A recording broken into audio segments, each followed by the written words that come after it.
E eu queria trazer, então, esse tema sobre o tratamento natural, e eu gostaria que a Nayara nos auxiliasse nessa primeira parte, que traz uma história, então, uma experiência em que Ellen White passou em sua época e que ilustrará um pouco para nós as questões também. Vamos, então, acompanhar na tela. Então, uma cura quente e fria. Quando Ellen White morava na Austrália, no final da década de 1890, uma enfermeira do sanatório de Battle Creek, chamada Sarah McIntyre, morou com ela.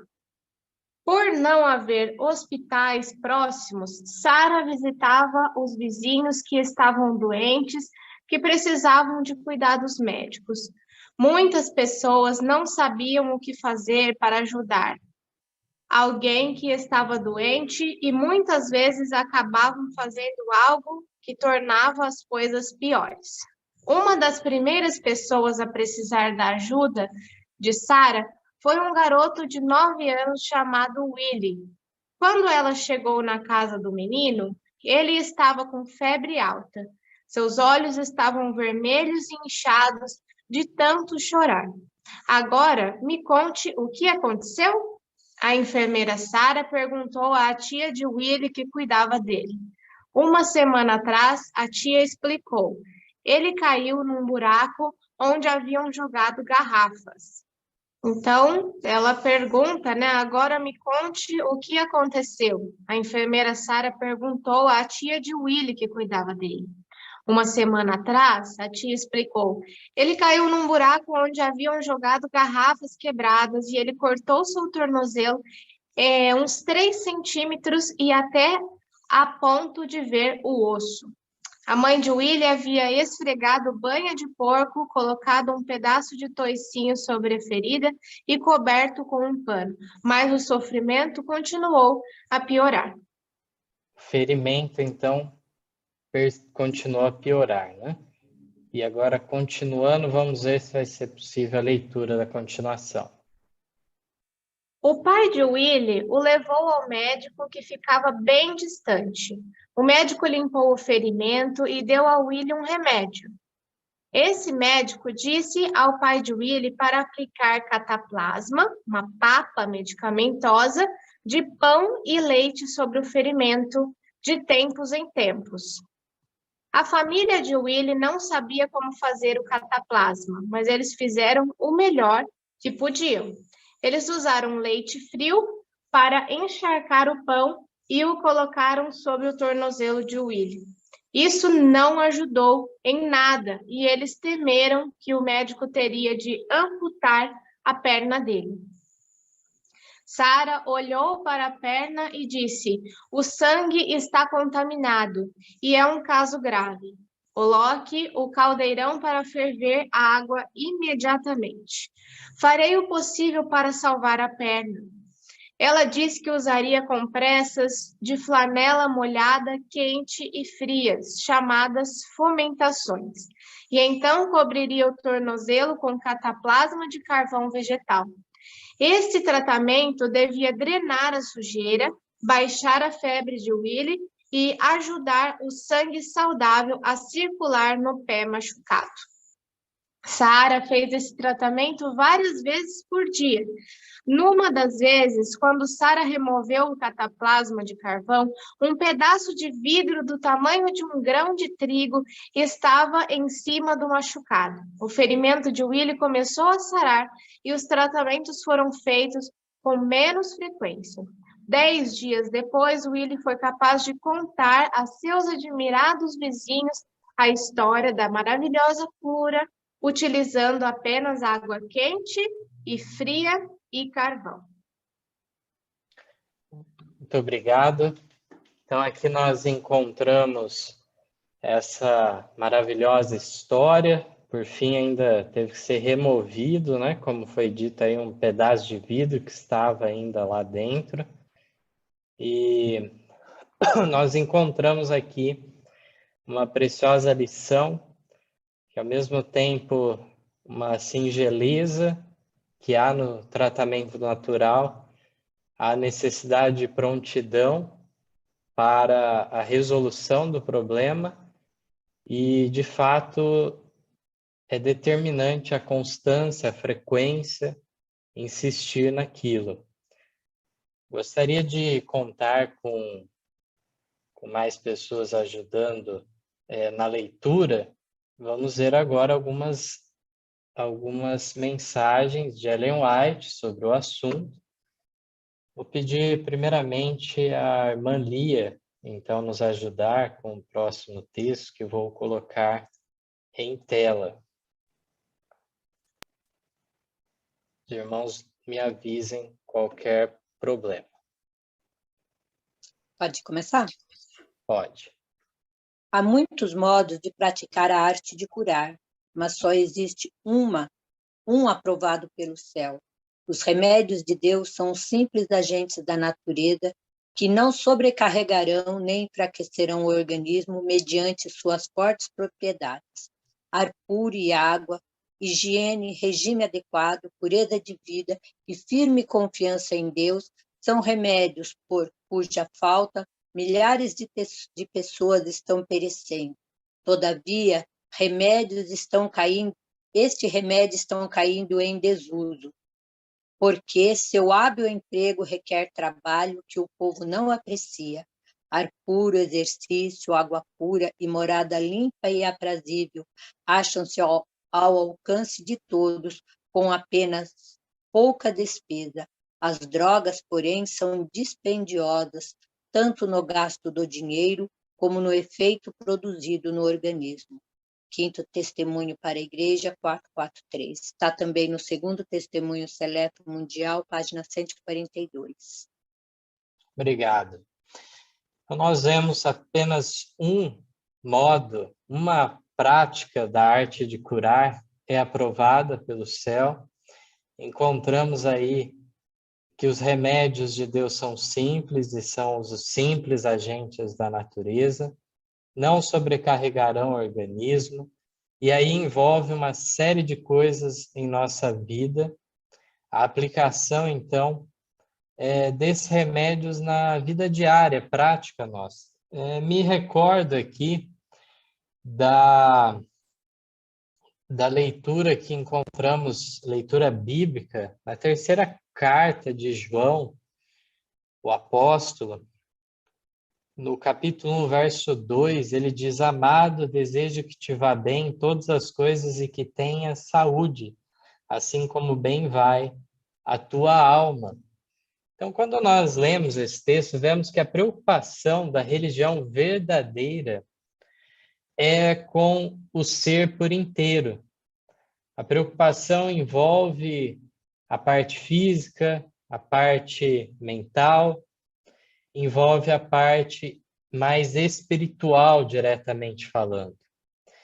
Vemos que, nesses casos, uma coisa influencia a outra, e devemos, então, estar atentos à integralidade do ser humano, e não dividir em partes e só resolver uma parte, mas sim ter a preocupação por completo. No texto seguinte, vou pedir para o irmão Cláudio nos ajudar. É a continuação direta, então, do texto anterior. Vou passar aqui para o Davi ler aqui para mim. Perfeito. Satanás é o causador da doença e o médico está batalhando contra sua obra e poder. A enfermidade da mente reina por toda parte. 9 de cada 10 enfermidades sofridas pelo homem têm aí seu fundamento.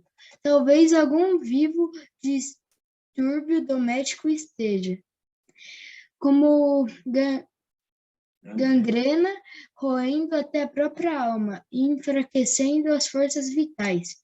O remorso pelo pecado mina por vezes a constituição e desequilibra a mente.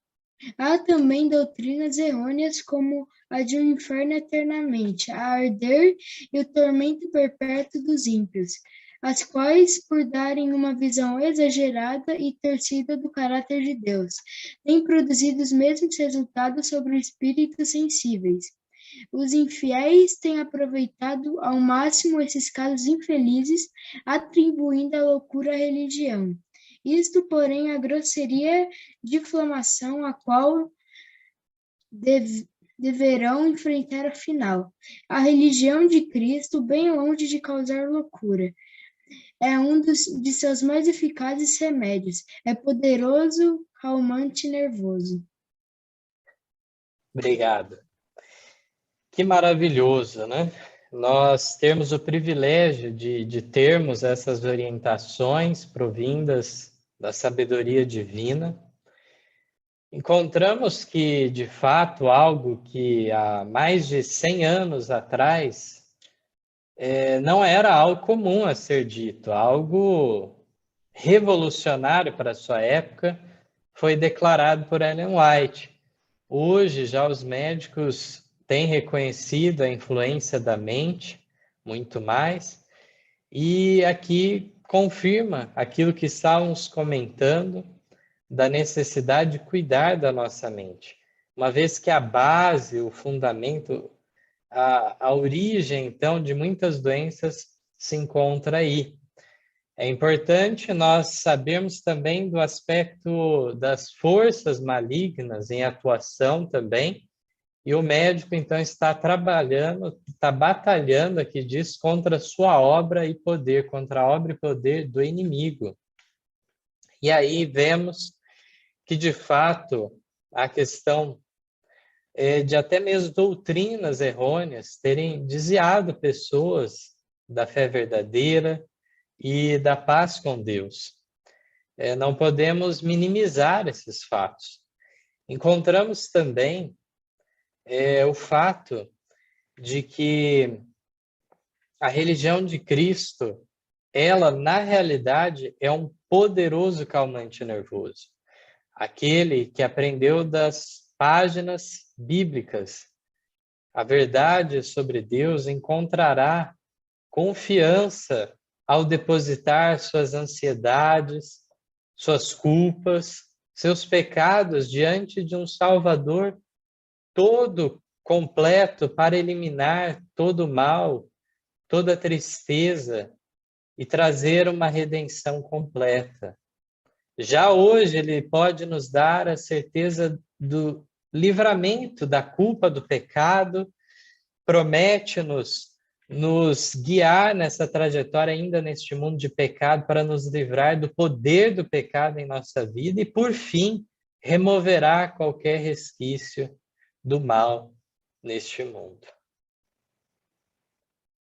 Ciência do Bom Viver, na página 127, diz que a única esperança de coisas melhores está na educação do povo, nos verdadeiros princípios. Ensinem os médicos ao povo que o poder restaurador não se encontra em drogas, porém na natureza. A doença é um esforço da natureza para libertar o organismo de condições resultantes da violação das leis da saúde. Em caso de doença, convém verificar a causa. As condições insalubres devem ser mudadas, os maus hábitos corrigidos. Então, se auxilia a natureza em seu esforço para expelir as impurezas e restabelecer as condições normais no organismo. Então, o nosso próprio organismo, ele deve, então, eliminar as impurezas, regenerar nosso corpo. No entanto, podemos fazer um papel aí de auxílio, como foi dito. Na continuação, é dito que ar puro, luz solar, abstinência, repouso, exercício, regime conveniente, uso de água e confiança no poder divino, eis os verdadeiros remédios. Toda pessoa deve possuir conhecimentos dos meios terapêuticos naturais e da maneira de aplicá-los.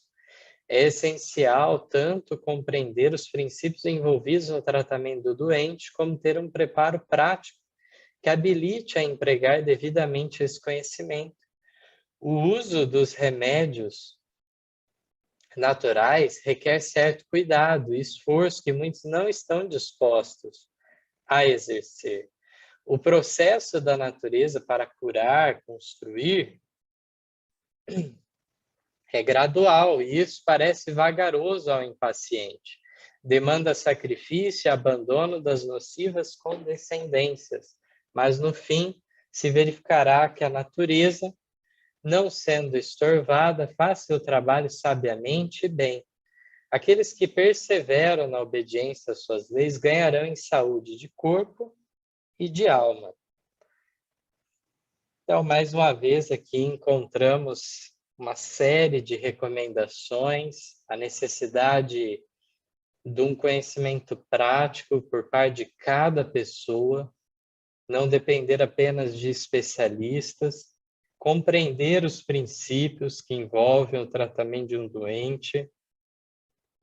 E aqui diz que requer cuidado, esforço, muitas vezes, o uso dos remédios naturais é algo mais vagaroso que então envolve a construção gradual. Portanto, aqui diz, por fim, que se houver a paciência, o cuidado necessário, a natureza fará o seu trabalho, ela não sendo estorvada, ela fará muito bem o seu trabalho. Antes de irmos para o próximo texto, gostaria de, então, ressaltar mais uma vez que aqui nós estamos trazendo um resumo desses textos. Todos devem buscar o aprofundamento de cada passagem, em especial do Ciência do Bom Viver, vários conselhos mais específicos serão encontrados lá. E no Conselho sobre Saúde e outros livros. E aqui estamos aprendendo alguns princípios gerais. Gostaria de chamar mais uma vez o Davi para fazer mais leituras para nós. Bem pouca é a atenção dada em geral à conservação da saúde. É incomparavelmente melhor evitar a doença do que saber tratá-la uma vez contraída. Alguns têm se sentido na liberdade de criticar e pôr em dúvida os princípios da reforma de saúde, achando defeito neles, embora pouco conheçam por experiência. Houve quem alegasse que não tenha seguido os princípios da reforma de saúde, tais como os defendo em meus escritos. Posso, entretanto, dizer que tenho sido fiel a essa reforma. Os membros da minha família sabem que isso é verdade. Então, vemos aí as dificuldades, né? Com alguns casos de pessoas levianas trazendo uma noção de que Ellen White falava uma coisa, mas fazia outra. Muitos que criticam também os métodos naturais, mas porque nunca colocaram em prática, nunca souberam por experiência. E temos aí, então, claro, um enfoque, mais uma vez, que pode parecer óbvio em nossos dias, sobre a prevenção, mas, mais uma vez, era algo que não era óbvio nos dias em que foi escrito. Então, aqueles que deram ouvidos a esses conselhos inspirados, desde o século XIX, as famílias que leram esses livros foram beneficiadas. O valor desses escritos só a eternidade revelará. Quão profundo foi tudo isso.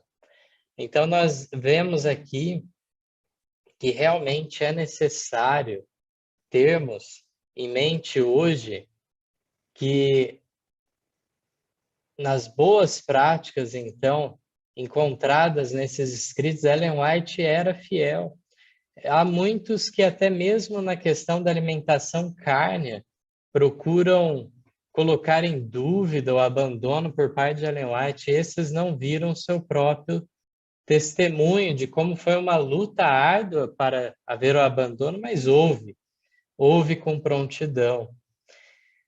Vamos mais adiante, eu gostaria de ver se meu pai poderia auxiliar agora na leitura também deste próximo texto. Então vamos lá, com a graça de Deus, né? Em nome de Jesus. Depois de ver tanto dano causado pela administração de drogas, não as posso usar, nem posso testificar em seu favor. Tem de ser fiel à luz que me foi proporcionada pelo Senhor. O tratamento que ministrávamos quando se fundou a clínica exigia trabalho sério para combater a doença. Não usávamos preparado de drogas, seguíamos métodos naturais. Essa obra foi abençoada por Deus. Foi um trabalho em que o instrumento humano pôde cooperar com Deus na salvação de vidas. Não deve ser introduzido no organismo humano, né, coisa alguma que deixe atrás de si um efeito danoso, segundo Mensagem Escolhida 293.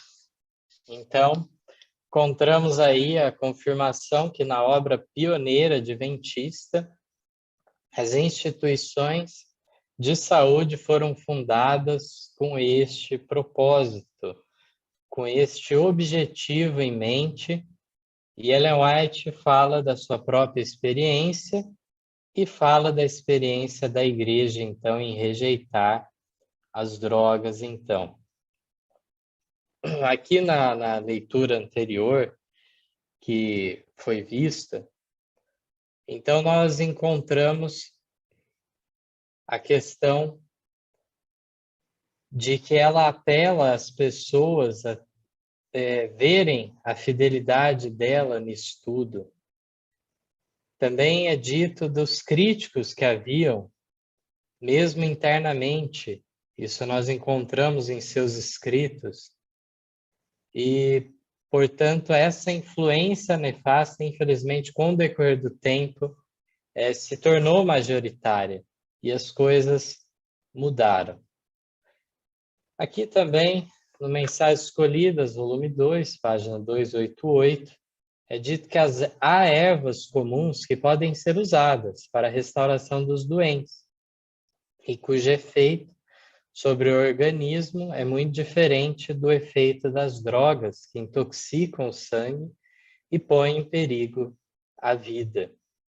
E na saúde e na doença, a água pura é uma das mais excelentes bênçãos do céu.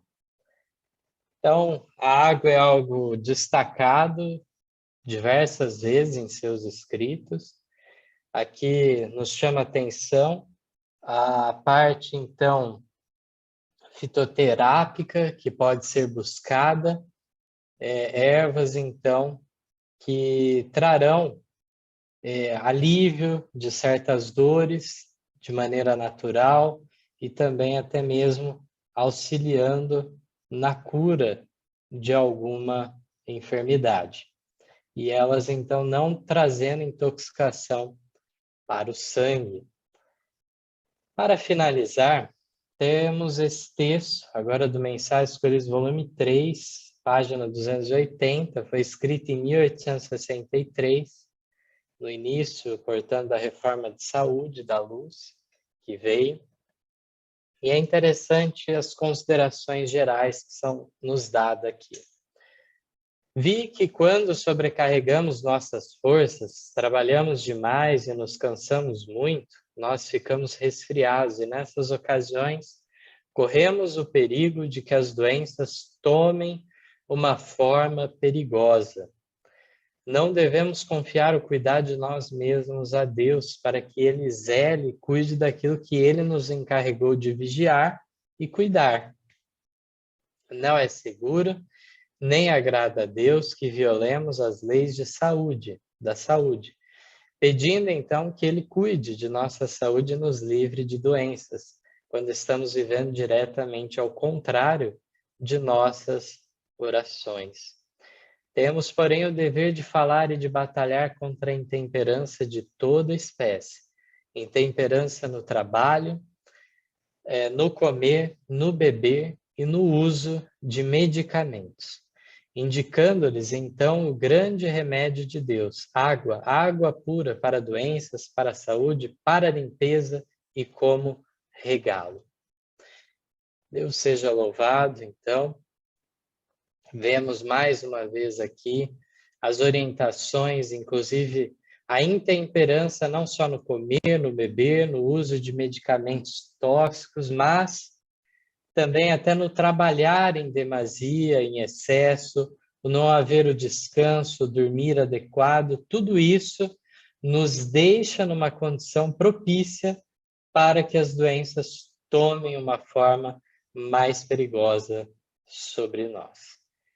Que diante dessa mensagem, cada um de nós se sinta inspirado para pesquisar melhor e fazer uso dos métodos naturais para benefício da saúde própria, da família, dos semelhantes, próximos e também da igreja. É esse o meu desejo de oração. Amém.